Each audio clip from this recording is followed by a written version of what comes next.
நான் அந்த புத்தகத்தை அனுப்பிவிட்டேன் கண்டுபிடிக்க. உங்களுக்கு கச்சத்தீவு பற்றி தெரியாது, இந்த ஆவணங்களோடு அனுப்பி வைத்துள்ளேன். நான் பழைய திமுக காரன், நான் KS ராதாகிருஷ்ணன். என்னை பற்றி உங்களுக்கு அறிமுகம் ஒரு மறந்திருக்கலாம். கச்சத்தீவு எப்படி கொடுக்கப்பட்டது என்றால், ஒரு நிகழ்ச்சிக்கு, குடியரசு நாள் நிகழ்ச்சி என்று நினைக்கின்றேன், டெல்லிக்கு சினிமாவை பண்டாரநாயகாவை இந்திரா காந்தி அழைக்கின்றார்கள். அவரும் பிரதமர், இவரும் பிரதமர். மேலும் 2 நாள் இருக்கிறாங்க இங்க டெல்லியில. PM கவனத்துக்கு போகும்போது வெளிநாட்டு தலைவர் இருக்கிறாருன்னு, ஏன் ஏதாவது உடம்புல சரியில்லையா, அந்த அம்மா இங்க இருக்கிறாங்க. அவரும் வந்து வெளிநாட்டு செயலாளர் இருக்கார் இல்லையா, அவர் சொல்லிட்டார், பிரைம் மினிஸ்டர் எதுக்கு பண்டாரநாயகா இருக்காங்க, உங்கள்கிட்ட கச்சத்தீவை வாங்குறதுக்கு இருக்காங்க அப்படின்னு இந்திரா காந்தி சொல்றாங்க. ஒரு பேப்பர் இல்லாம இந்த அமைச்சர்கள் பேச, நானும் பேசுறேன், அவங்கள பேச வைங்க. புது அரங்கத்தை நீங்களே பொதுவான ஆளு அரங்க வைங்க. தமிழ்நாட்டு அரசியல் தலைவர்கள் கூட தமிழ்நாட்டு பிரச்சனைகளை கலைஞர் தலைமையில் பேசுவோம். நான் எதிர்கட்சியா திமுக அவங்க சிக்கலான நேரத்தில் இருந்திருக்கேன். ஜெயலலிதாக்கு வழக்கு கர்நாடகத்துக்கு மாற்றப்பட வேண்டும், அதே மாதிரி கலைஞர் நள்ளிரவு கைது நேரத்தில் இருக்க வேண்டும், முள்ளிவாய்க்கால் சிக்கல் டெஸ்ட் நடத்த வேண்டும். 86லயும் முதல் டெஸ்ட் நடத்தும்போது நான் கூட இருந்தவன். நான் எந்த காலமும் ஆட்சியில் இருக்கும்போது திமுகவில் இருந்ததில்லை. நான் எந்த பலாபலனும் அனுமதிச்சு தனிப்பட்டவன். என் கார்ல டீசல் போடுறேன், பெட்ரோல் போடுறேன், அறிவாலயம் போறேன்.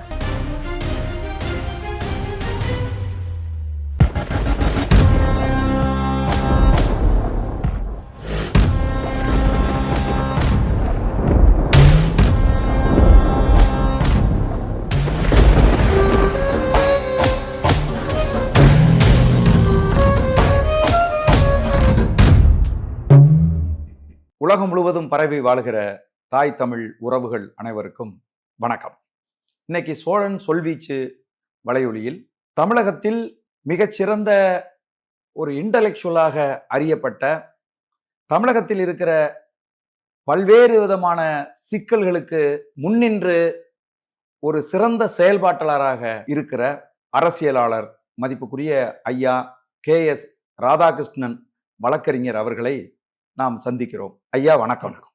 கச்சத்தீவே கச்சத்தீவு கொடுத்து யார் கச்சத்தீவு தீர்மானம் போட்டிருக்கீல சட்டமன்றத்துல, கச்சத்தீவை பற்றி உங்களுக்கு ஏதாவது தெரியுமா? நான் அந்த புத்தகத்தை அனுப்பிவிட்டேன் கண்டுபிடிக்க. உங்களுக்கு கச்சத்தீவை பற்றி தெரியாது, இந்த ஆவணங்களோடு அனுப்பி வைத்துள்ளேன். நான் பழைய திமுக காரன், நான் KS ராதாகிருஷ்ணன். என்னை பற்றி உங்களுக்கு அறிமுகம் ஒரு மறந்திருக்கலாம். அது சரி. உங்க அப்பாவோட நான் ஒரு கடிதத்தோட அவங்களுக்கு அனுப்பி விட்டுருக்கேன். நான் கடிதத்தோட அனுப்பியிருக்கேன். கச்சத்தீவுக்கு கச்சத்தீவு வந்து திமுக காலகட்டத்துல தான் தூக்கி கொடுக்கப்பட்டுச்சுன்னு அதுல குறிப்பிட்டிருக்கீங்களா? ஆமா. சரி. 1974 ஒப்பந்தத்துல போச்சு. 76 ஒப்பந்தம் ஆட்சி கலைஞ்சிட்டாங்க. அன்னைக்கு திமுக கிடையாது. ஒரு ஒப்பந்தம், முதல் ஒப்பந்தம் போது திமுக ஆட்சி. என்ன சொல்றாரு கச்சத்தீவு விவகாரத்துல? கேவல் சிங் வரார். கச்சத்தீவு எப்படி கொடுக்கப்பட்டது என்றால், ஒரு நிகழ்ச்சிக்கு, குடியரசு நாள் நிகழ்ச்சி என்று நினைக்கின்றேன், டெல்லிக்கு சினிமாவை பண்டாரநாயகாவை இந்திரா காந்தி அழைக்கின்றார்கள். அவரும் பிரதமர், இவரும் பிரதமர். அன்னைக்கு அதிபர் ஆட்சி வருது, ஜெயலலிதா பிரதமர், அதிபர் ஆட்சி வருது. சரி சரி. வந்துட்டாங்க. ஜனவரி 26 தேதி என் நினைவு கொஞ்சம். வந்த உடனே மேலும் 2 நாள் இருக்கிறாங்க இங்க டெல்லியில. PM கவனத்துக்கு போகும்போது வெளிநாட்டு தலைவர் இருக்கிறாருன்னு, ஏன் ஏதாவது உடம்புல சரியில்லையா, அந்த அம்மா இங்க இருக்கிறாங்க, ஏதாவது இங்க போறாங்களா, சார்நாத் புத்தகையா போறாங்களா, என்ன விஷயம் என்ன ஒண்ணு தெரியலையே, 2 நாளா இருக்காங்க, தொடர்பு இல்லையேன்னு கேட்கறாங்க. ஏன்னா வந்தவங்க வெளிநாட்டு பிரதிநிதி, நம்மளையும் பார்க்கல, நம்மளோட பேசல, 2 நாள் இங்கே டெல்லியில தங்கியிருக்காங்கன்னு கேட்டிருக்காங்க. அஸ்கர் தார் 2 பேரும் அவருடைய செயலாளர். சரி. சவுத் பிளாக்ல. சரி.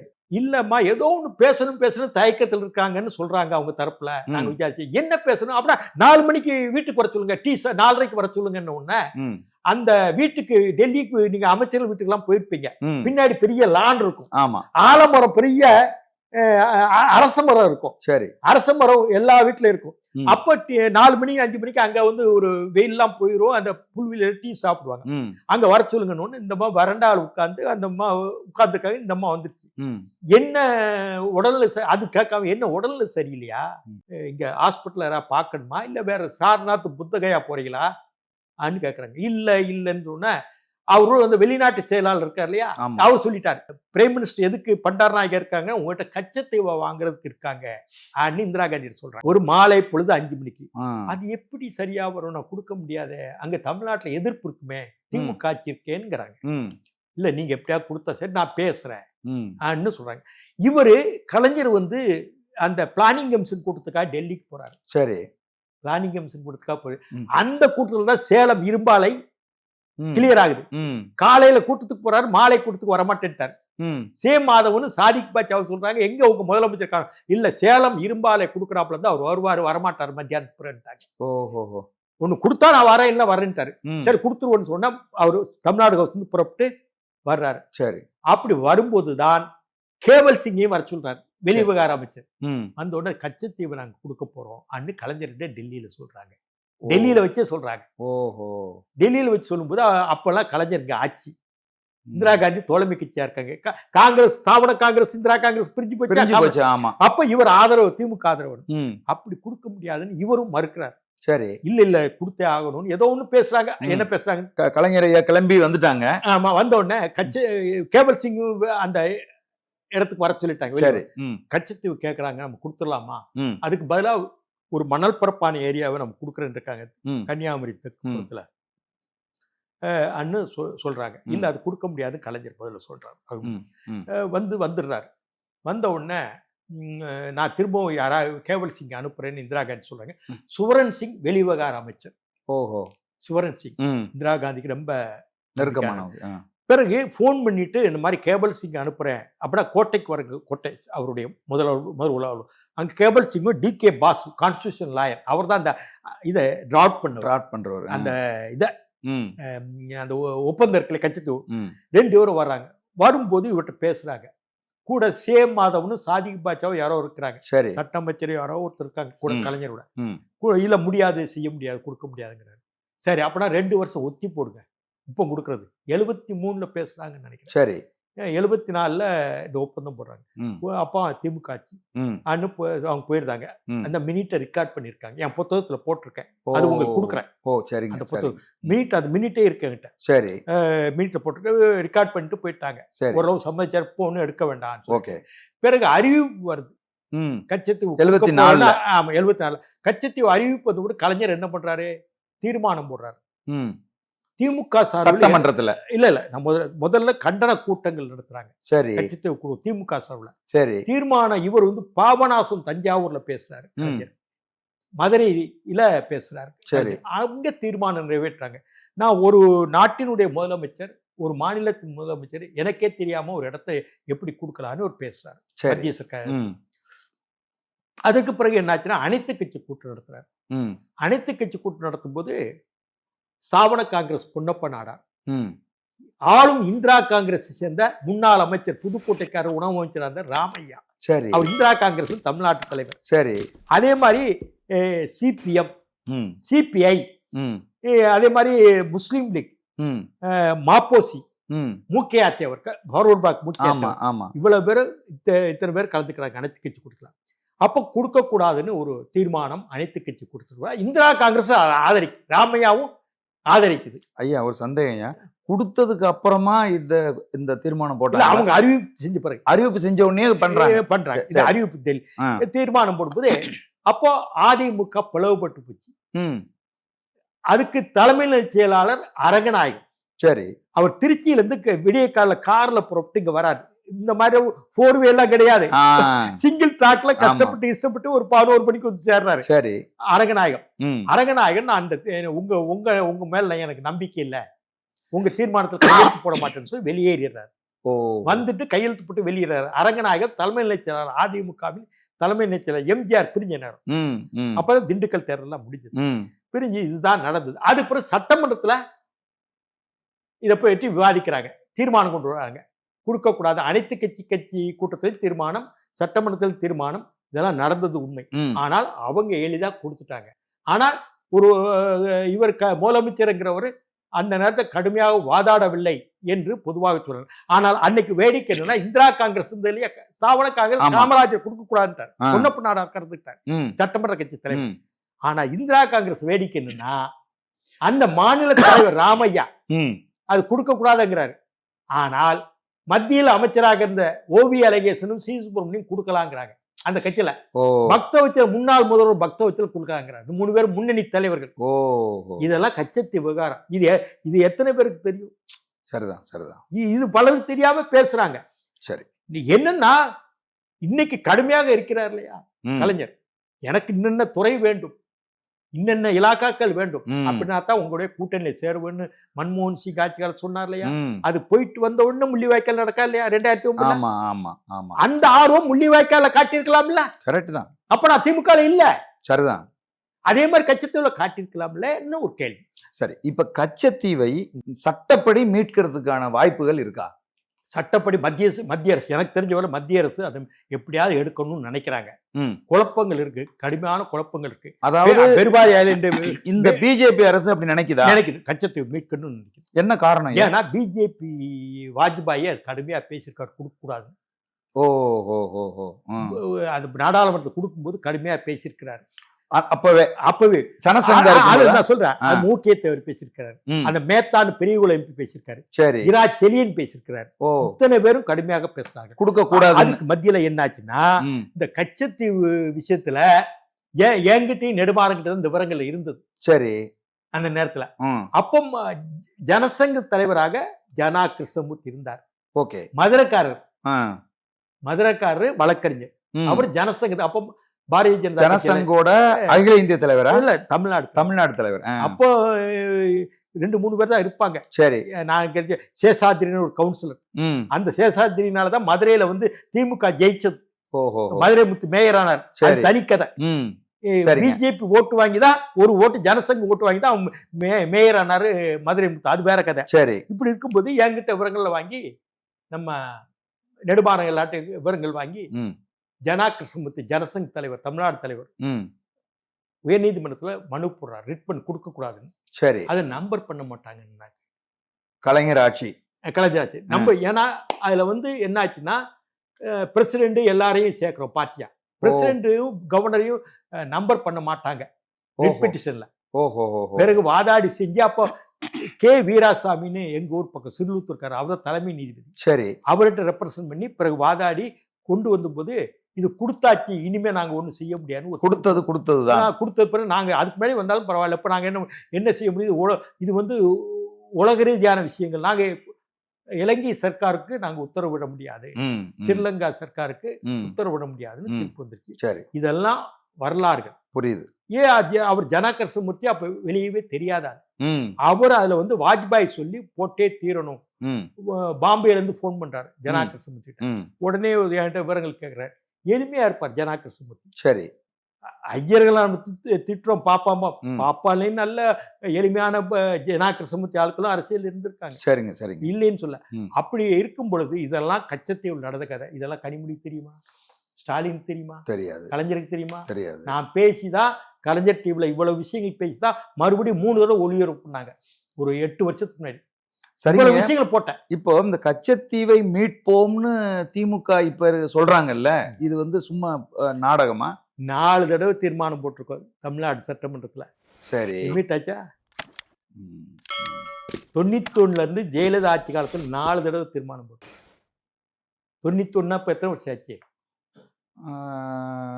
2001, 2021, 30, 34 வருஷம் ஆச்சு. அதுக்கு ஏதாவது மேல் நடவடிக்கை எடுத்திருக்கோமா? தீர்மானத்தோட நின்று 4 தடவை தீர்மானம். இப்போ ஸ்டாலின் ஒரு தீர்மானம் போட்டிருக்காரு, அதிமுக மனப்பூர்வமாக தீர்மானம் போட்டாங்க. இப்போ ஸ்டாலின் 4 தீர்மானம் போட்டதோட அவங்க கடன் முடிஞ்சது. கல்யாணத்துக்கு வர்றோமா, முன்னாடி கல்யாணத்துக்கு வந்த எப்படி 5 நாள் அங்கே தங்கி நம்ம வீட்டு பையன் கல்யாணம்னு சொல்லி எல்லாரும் ஒரு வேலையை பார்ப்போம் இல்லையா? இப்ப தாலியை கட்டோட கவரை கொடுத்துட்டு ஓடணுங்கிறாங்க இல்லையா? நமக்கு தீர்மானம் போட்டாச்சு, யாரை கேட்டா தீர்மானம் போட்டாச்சு, இந்த தீர்மானம் போட்டிருக்கோம், இந்த இருக்கு காட்டு. இப்படித்தாங்க அரசாங்கம் இருக்குது. மக்கள் நல்ல அரசாங்கமா இல்ல. தமிழ்நாடு விஷய ஞானங்கள், தமிழ்நாடு பிரச்சனைகள், சிக்கல்கள் தெரிஞ்சவங்க எவனும் கிடையாது. இன்னைக்கு தமிழ்நாட்டு மினிஸ்டர்ல நான் சொல்றேன், நானும் பேசுறேன். காவேரி பிரச்சனை ஒன்னும் படிக்காம பேசுறேன், ஒரு பேப்பர் இல்லாம இந்த அமைச்சர்கள் பேசுறேன், நானும் பேசுறேன், அவங்கள பேச வைங்க. புது அரங்கத்தை நீங்களே பொதுவான ஆளு ஒரு அரங்கம் வைங்க. தமிழ்நாட்டு அரசியல் தலைவர்கள் கூட தமிழ்நாட்டு பிரச்சனைகளை கலைஞர் தலைமையில் பேசுவோம். ஐயா, இப்ப நீங்க சொல்ல வரதோட பொருளை நான் எப்படி புரிஞ்சுக்கலாமான்னு பாருங்க. தமிழ்நாடு சட்டசபையில் இருக்கக்கூடிய தமிழக அரசு அமைச்சரவையில் இருக்க யாருக்கும் தமிழ்நாட்டு பிரச்சனைகளை பேசுவதற்கு தகுதி இல்லைன்னு சொல்றீங்க. தகுதி இல்ல, அதை பத்தி புரியல, படிக்கல, ஒண்ணும் தெரியாது.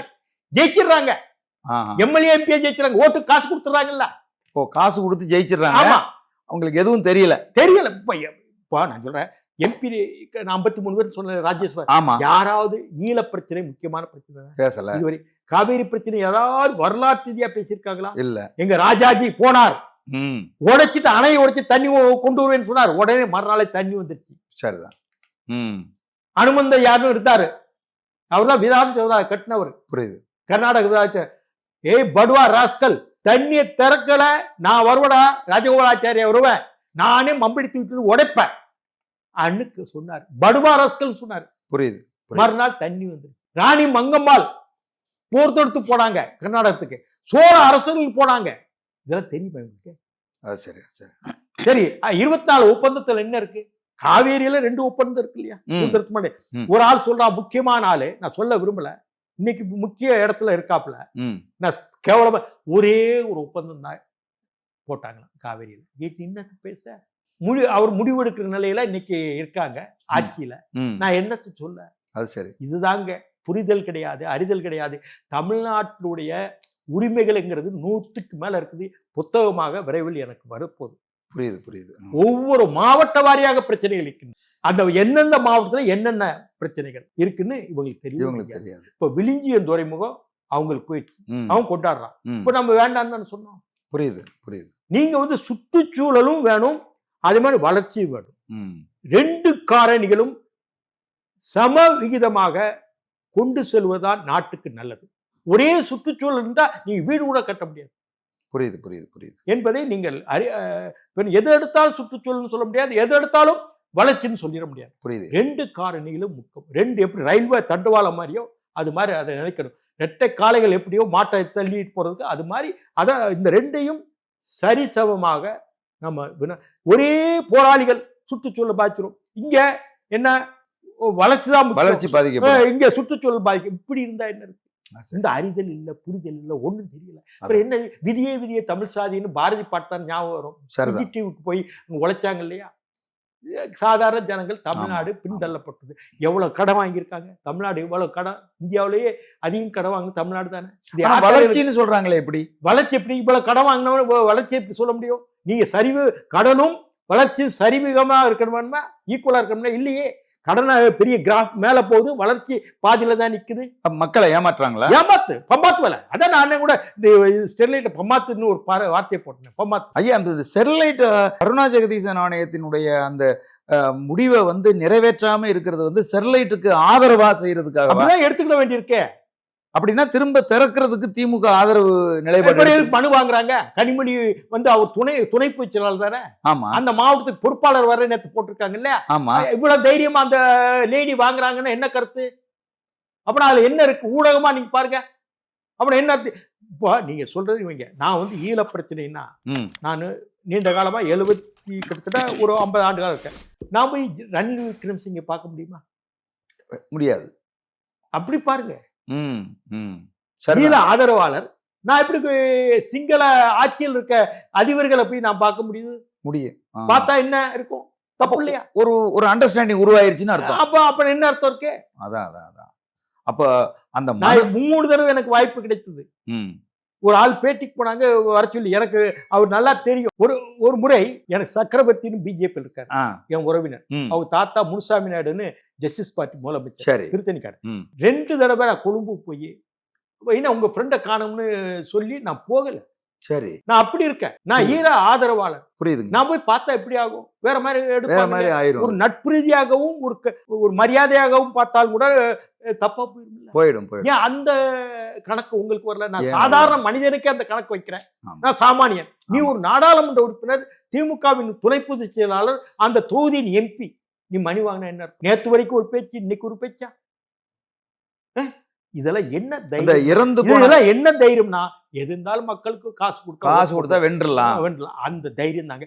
வென்றலாம். நம்ம ஒண்ணும் தெரிய வேண்டிய படிக்க. திமுக அந்த இறந்து போன 13 தமிழர்களுக்கு துரோகம் செய்யுதுன்னு அர்த்தமா இருக்கு. அது அப்படித்தான் நடக்கணும். நீங்க முன்னாடி என்ன கொடுத்தீங்க? நீங்க வாக்குறுதி கொடுத்தீங்களே. கொடுத்தோம். இப்ப 4 வருஷம் ஆயிப்போச்சுல்ல. முத்தரசன் சொல்றாரு, இன்னும் 1 வருஷம் இருக்கே.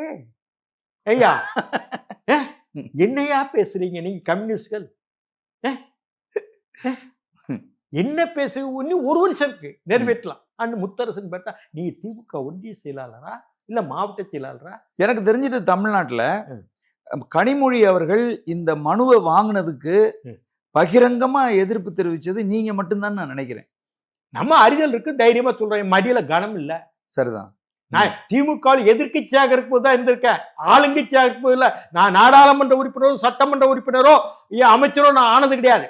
சரிதான். நான் எதிர்க்கட்சியா திமுக இப்போ அவங்க சிக்கலான நேரத்துல இருந்திருக்கேன். ஜெயலலிதாக்கு வழக்கு கர்நாடகத்துக்கு மாற்றப்பட வேண்டும், அதே மாதிரி கலைஞர் நள்ளிரவு கைது நேரத்தில் இருக்க வேண்டும், முள்ளிவாய்க்கால் சிக்கல் டெஸ்ட் நடத்த வேண்டும். 86லயும் முதல் டெஸ்ட் நடத்தும்போது நான் கூட இருந்தவன். நான் எந்த காலமும் ஆட்சியில் இருக்கும்போது திமுகவில் இருந்தது இல்லை. நான் எந்த பலாபலனும் அனுபவிச்சு தனிப்பட்ட லெவல் என் கார்ல டீசல் போடுறேன், பெட்ரோல் போடுறேன், அறிவாலயம் போறேன். ஒரு வவுச்சல் கூட என் கையெழுத்து இருக்காது. நான் இதுக்கு பயப்படும் மடியில் கடன் இல்லையே. நான் என்னைக்கு ஒரே மனுஷனா இருக்கேன். சரிங்க. உச்ச நீதிமன்றம் இந்த ஸ்டெர்லைட் ஆலையை மூடி இருக்கு. இப்ப மாநில அரசு அதற்கு உச்ச நீதிமன்றத்துக்கு பகிரங்கமா ஏதாவது அழுத்தம் கொடுக்க முடியுமா? அதை திறக்கணும் அப்படின்னு. அது கொடுக்க முடியாது. என்னன்னா அவங்க என்ன அஜெண்டாவில் இருக்காங்கன்னு தெரியல. ஹிடன் அஜெண்டா தான் மாநில அரசு.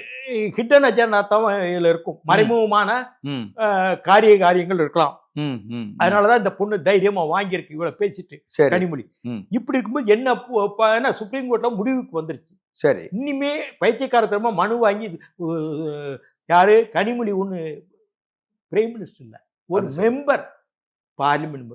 கனிமொழினால ஒண்ணு நடக்க போறது இல்லை. சரி, என்ன நடக்க போகுது? சுப்ரீம் கோர்ட் டைரக்ஷன் இருக்கு, அங்க ஆணை இருக்கு. அதை மீறி கனிமொழி என்ன பண்ணிடுவோம்? அது சரி. அது நாள் செய்தி பம்பாத்து வேலை. அவங்களுக்குள்ள என்ன அஜெண்டாவோ தெரியல, ஒன்னும் நடக்கு. இப்போ இந்த கவர்னர் வந்து தூத்துக்குடிக்கு போயிருக்காரு. போயிருக்கும் போது அவர் சொல்றாரு, ஸ்டெர்லைட் ஆலையை வந்து மூடினதுனால இந்தியாவோட காப்பர் தேவைக்கு நம்ம வெளிநாட்டுல இருந்து இறக்குமதி பண்ண வேண்டிய சூழல் ஏற்பட்டிருக்கு. அதனால இதை வந்து வெளிநாட்டு சதி இங்க உருவாகி தான் இந்த போராட்டமே வந்து நடந்துச்சு அப்படின்னு கவர்னர் சொல்றாரு. இதுல எந்த அளவுக்கு உண்மை இருக்கு? இது கவனிக்கப்பட வேண்டிய விஷயம், இது விசாரிக்கப்பட வேண்டிய விஷயம். காப்பர் நமக்கு தேவை, காப்பர் தேவையில்லை. அது காப்பர் என்னாச்சுன்னா, நீங்க மேங்க்ரோவ் காடுகள் இருக்கு இல்லையா, அந்த கடற்கரை பக்கத்துல யார் குடியேறாத பகுதிமா இருக்கும் இல்லையா, அங்க ஆரம்பிக்கலாம். பாலைவன பகுதியில அந்த மாதிரி ஆரம்பிக்கணும். நமக்கு தேவைதான், காப்பர் இல்லாம ஒண்ணு செய்ய முடியாது. சரி, அது வந்து அமைக்கக்கூடிய இடம் எது சரியான இடம்? இப்போ விவசாய விளைநிலங்கள் நகரமயமாக்கலான ஒரு சூழல்ல அது பாதிக்கப்படும். மக்கள் அதிகமாக அங்க குடியிருக்கிறாங்க, இன்னும் நாளுக்கு நாள் அதிகமாயிட்டே அதிகமாயிட்டு வராங்க. அது போக தூத்துக்குடி ஏர்போர்ட் பெரிய ஏர்போர்ட்டை கட்டிட்டு இருக்காங்க. சரி, இன்னும் அங்க வந்து இறங்குறவங்க போறவங்க, அங்க தங்குறவங்க தென் மாவட்டங்கள்ல இருந்து கன்னியாகுமரிக்கு போறாங்க இல்லையா, கன்னியாகுமரி, திருநெல்வேலி, விருதுநகர் எல்லாம் போறாங்க இல்லையா, அந்த ஏர்போர்ட் மதுரை ஏர்போர்ட்டோட பெருசா கட்டுறாங்க. இப்ப எதுக்கு நான் அந்த கேள்வி கேட்கிறேன்னா, கவர்னர் வந்து ஒன்றிய அரசினுடைய கருத்தை பிரதிபலிக்கிறாரா? அப்படி தெரியல. அதுல வந்து அவர் சொல்ற கருத்துல ஒரு சில நியாயங்கள் இருக்குது. அதை பரிசீலனை பண்ணி எக்ஸாம் பண்ணணும், ஆய்வு பண்ணணும். ஓ, சரி சரி சரி சரி. அதுல என்ன சதி நடந்ததா, இல்ல இந்த காப்பர் ஆலைய, இந்த தாமரை ஆலைய, ஸ்டெர்லைட் ஆலைய வேற ஏதாவது இடத்துல நிறுவலாமா, வேலை வாய்ப்புகள் கிடைக்கும். அது மாதிரி நமக்கு வெளிநாட்டுல இருந்து இறக்குமதி செய்ய வேண்டியிருக்கு. இதெல்லாம் ஒரு மனதில் வைத்துக்கொண்டு பாதிப்பு இல்லாத இடத்துல கொண்டு போய், இந்தியாவில் வேற எங்கேயாவது பாதிப்பு இடத்துல வச்சுக்கலாம். ராஜஸ்தான்ல பாலைவனம் இருக்குது, அங்க அமைக்கலாம். இப்படி பல பகுதிகள் இருக்கு நமக்கு, அந்த இடத்துல வைக்கலாம் தாராளமா. சரிதான். இப்போ அர்ஜென்டினால, லாட்டின் அமெரிக்கன் கண்ட்ரீஸ்ல அதிகமா இதெல்லாம் இருக்குது. ஆப்பிரிக்கால ஒரு சில இடங்கள்ல இருக்கு. சரிங்க. மனித உயிர்கள் ரொம்ப குறைவா இருக்க இடங்கள்ல எங்க இருக்கோ, விவசாயம் பாதிக்கப்படாம, மக்கள் அங்குள்ள மக்கள் பாதிக்கப்படாம அமைக்கலாம். சரிங்க சரிங்க. உங்களுடைய நேரத்தை வந்து ஒதுக்கி பல முக்கியமான தரவுகள் எல்லாத்தையும் வந்து நீங்கள் சொல்லியிருக்கீங்க. ரொம்ப நன்றி ஐயா. வணக்கம்.